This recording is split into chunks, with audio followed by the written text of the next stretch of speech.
ED कार्यालय के अंदर पूर्व मुख्यमंत्री राबड़ी देवी और लालू प्रसाद यादव के बड़े बेटे तेज प्रताप यादव से पूछताछ हो रही है। पिछले 3 घंटे से राबड़ी देवी से पूछताछ हो रही है। उनको कुछ दिन पहले ईडी के तरफ से सम्मन दिया गया था और पटना कार्यालय में आने के लिए कहा गया था। अगर ईडी के पूछताछ की बात करें तो 2024 29 जनवरी को लालू प्रसाद यादव से पूछताछ की गई थी और वह पूछताछ करीब 10 घंटे तक चली थी और उसके बाद 30 जनवरी 2024 को नेता प्रतिपक्ष तेजस्वी यादव से भी पूछताछ की गई थी जो 8 घंटे तक चली थी। और उस दिन जो नजारा ईडी कार्यालय के सामने का था वह आज भी है। यहाँ आज भी ईडी कार्यालय के सामने सैकड़ों की संख्या में आरजेडी के जो कार्यकर्ता हैं, नेता हैं, वो जमे हुए हैं और उनका कहना है कि जब तक पूछताछ के बाद हमारी नेता राबड़ी देवी बाहर नहीं आएगी तब तक हम यहाँ पर जमे रहेंगे। कैमरामैन ऋषि के साथ सौरभ कुमार, पटना, न्यूज़ 24। बिहार में बढ़ते अपराध को लेकर सदन से लेकर सरहद तक जहां हंगामा चल रहा है, वहीं दूसरी तरफ बिहार पुलिस मुख्यालय भी एक्शन के मूड में आ चुका है।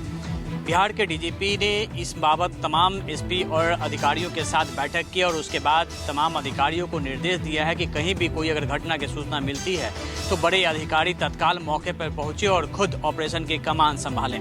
इससे पहले आपको बता दें कि सोमवार को बढ़ते अपराध को लेकर मुख्यमंत्री नीतीश कुमार ने भी एक बैठक बुलाई थी और जिसमें मुख्य सचिव, गृह सचिव और डीजीपी को कड़े एक्शन लेने की हिदायत दी थी और कहा था कोई भी अपराधी हो उसे बख्शा नहीं जाए। जिसके बाद पुलिस मुख्यालय ने इस तरह की घटनाओं को रोकने के लिए एक ब्लूप्रिंट तैयार किया और आज उसको लेकर एक बार फिर मंगलवार को पुलिस मुख्यालय में बैठक हुई और इस बैठक में डीजीपी ने साफ तौर पे कह दिया है कि अगर कहीं भी कोई अपराधी पुलिस को अगर चुनौती देता है तो पुलिस उसका मुकाबला करे, अगर जरूरत पड़े तो वो गोली चलाने से भी परहेज नहीं करे। कैमरामैन सनी के साथ अमिताभ ओझा, न्यूज़ 24। सोशल मीडिया इन्फ्लुएंसर ओरी समेत 8 लोगों पर कटरा पुलिस स्टेशन में एफआईआर दर्ज की गई है। आरोप है कि ओरी ने अपने साथियों के साथ कटरा के एक निजी होटल में शराब का सेवन किया है। उसके बाद लगातार हम देख रहे हैं कि जम्मू में ओरी के खिलाफ प्रदर्शन किया जा रहा है। ओरी और उसके साथियों को गिरफ्तार करने की मांग की जा रही है। तस्वीरों में आप देखिए, जम्मू में शिवसेना उधर बाला साहेब ठाकरे की ओर से यहाँ पर प्रदर्शन किया जा रहा है। इनकी मांग है कि धार्मिक भावनाओं को आहत करने वालों की तुरंत गिरफ्तारी होनी चाहिए। आपको बता दें कि 15 मार्च को सोशल मीडिया पर एक वीडियो वायरल होता है जिसमें ओरी और उसके कुछ साथी जो है कटरा के निजी होटल में एक पार्टी करते हुए दिखाई दे रहे हैं। आरोप उन पर यह है कि उन्होंने शराब का सेवन किया। आपको बता दें कि कटरा में शराब बेचने, उसके सेवन करने पर पूरी तरह से प्रतिबंध है। मीट के सेवन, उसे बेचने पर पूरी तरह से प्रतिबंध है। आरोप यह है कि आखिर कैसे कटरा के उस होटल में शराब पहुंची है। कैमरामैन रोहित के साथ पंकज शर्मा, न्यूज़ 24, जम्मू। राजस्थान में सरकार के यानी कि सत्तारूढ़ दल के विधायक ही अपनी ही पार्टी की सरकार से काफी नाराजगी रखने लगे हैं। दरअसल किरोड़ी लाल मीणा की नाराजगी को लेकर कई बातें भी सामने आती रही है क्योंकि उनका आरोप है कि सरकार उनकी कई मांगों को अनसुना कर रही है। यही कारण है कि वे विधानसभा तक में नहीं जा रहे हैं। हालांकि उन्हें समझाने की कोशिश की जा रही है, बावजूद उन्होंने अपने पद से इस्तीफा तक दे रखा है और पार्टी और सरकार की ओर से उसे अब तक मंजूर नहीं किया गया। अब नागौर के खीवसर से पहली बार चुनाव लड़कर आने वाले रेवंत राम डांगा की नाराजगी भी सामने आई है। उन्होंने जब इसे लेकर मुख्यमंत्री को पत्र लिखा तो यह पत्र सोशल मीडिया पर वायरल हो गया और उसके बाद रेवंत राम डांगा के लिए भी इस पूरे प्रकरण पर जवाब देना काफी मुश्किल हो रहा है कि मुख्यमंत्री को लिखा गया यह पत्र आखिरकार किस तरह से सोशल मीडिया पर वायरल हो गया। इसे लेकर अब कांग्रेस ने तंज कसना शुरू कर दिया है। कांग्रेस का यह कहना है कि जब सरकार में मंत्रियों तक की नहीं चलती, अधिकारी हावी हो रहे हैं, तो ऐसे में विधायक को, वह भी सत्तारूढ़ पार्टी के विधायक को, इसकी उम्मीद नहीं करनी चाहिए कि उनके द्वारा कही गई हर बात को सरकार पूरा कर देगी। कैमरामैन विक्रम सिंह भाटी के साथ श्रीवत्सन, जयपुर, न्यूज़ 24।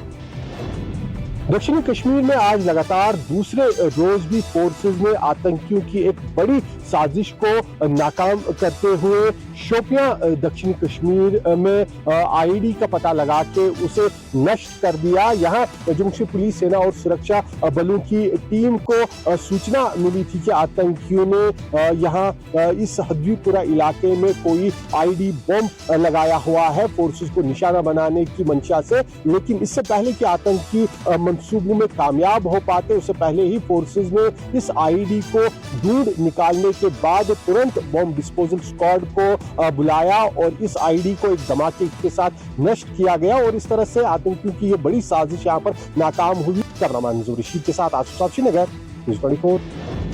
2026 के विधानसभा चुनाव में मुख्यमंत्री ममता बनर्जी जुट चुकी हैं और इस बार टीएमसी पार्टी को कैसे जीत दिलाई जाए इसकी पूरी तरह से प्रयास कर रही है।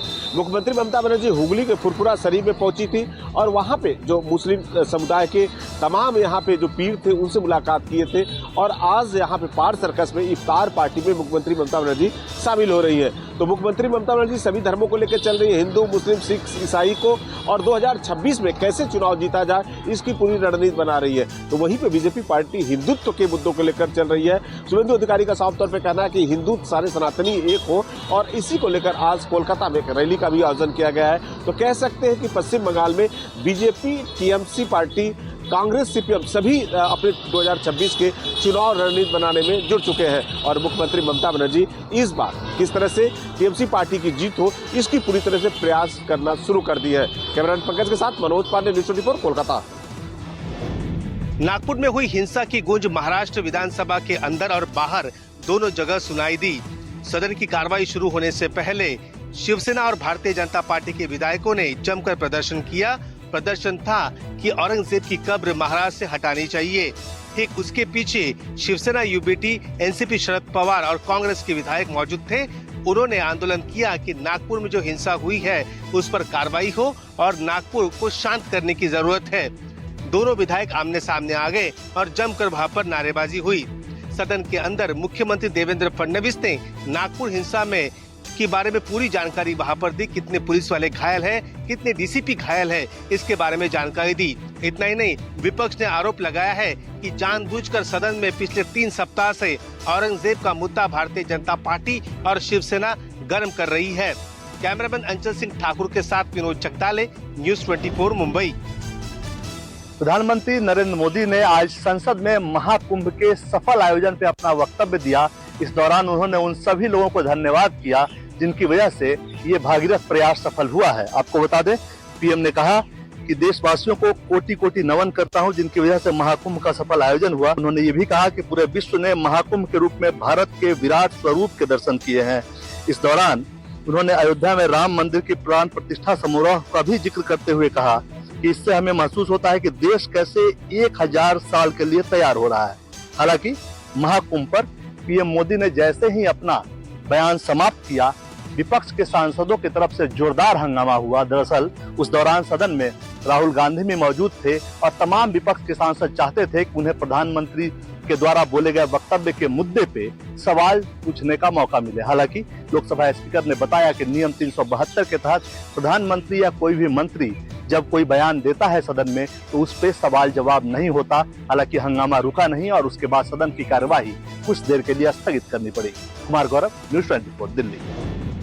राजधानी लखनऊ में पुलिस और वकील आमने सामने, वकीलों के हड़ताल से कोर्ट का कामकाज ठप। लखनऊ में कई चौराहों पर पुलिस हाई अलर्ट पर है। बैरिकेडिंग के साथ सेफ्टी जैकेट से लैस पुलिस बल सड़कों पर है। वकीलों के हड़ताल पर जाने और प्रदर्शन के ऐलान के बाद पुलिस प्रशासन अलर्ट पर है।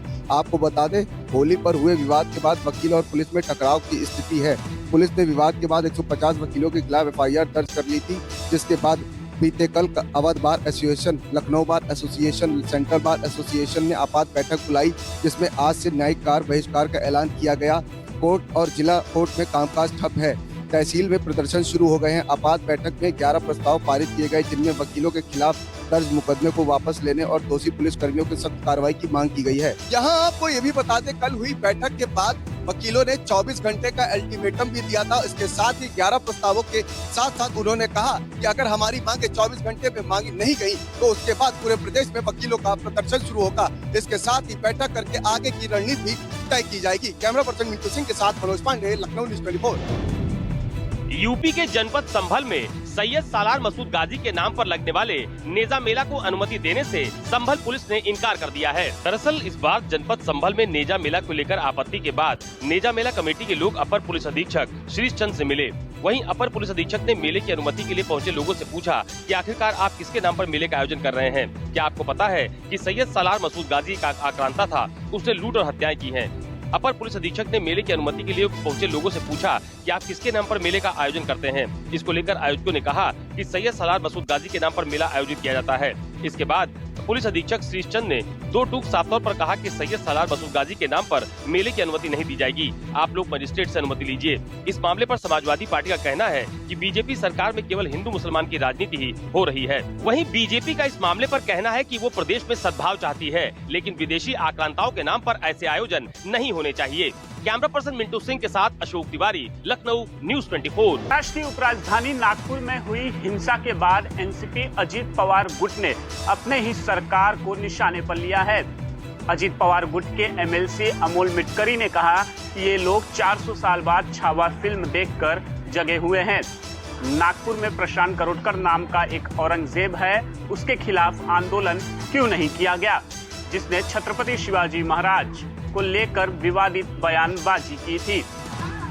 अमोल मिटकरी ने भारतीय जनता पार्टी के नेता टी राजा पर भी निशाना साधते हुए कहा कि अगर टी राजा को औरंगजेब की कब्र हटानी है तो खुद फावड़ा और कुदाल लेकर आए। अमोल मिटकरी की माने तो हिंसा, दंगा किसी भी सरकार का फेलियर है। उन्होंने भारतीय जनता पार्टी के नेता और मंत्री नीतीश राणे को भी नसीहत देते हुए कहा कि उन्हें भी संभल कर बोलना चाहिए। गौरतलब है कि औरंगजेब की कब्र को लेकर नीतीश राणे की तरफ से लगातार विवादित बयान जो है वो दिए जा रहे थे। इस बीच टी राजा ने भी पुणे में आकर औरंगजेब की कब्र को लेकर भड़काऊ बयानबाजी की थी। कैमरामैन अनंतो बर्मन के साथ राहुल पांडे, न्यूज़ 24, मुंबई।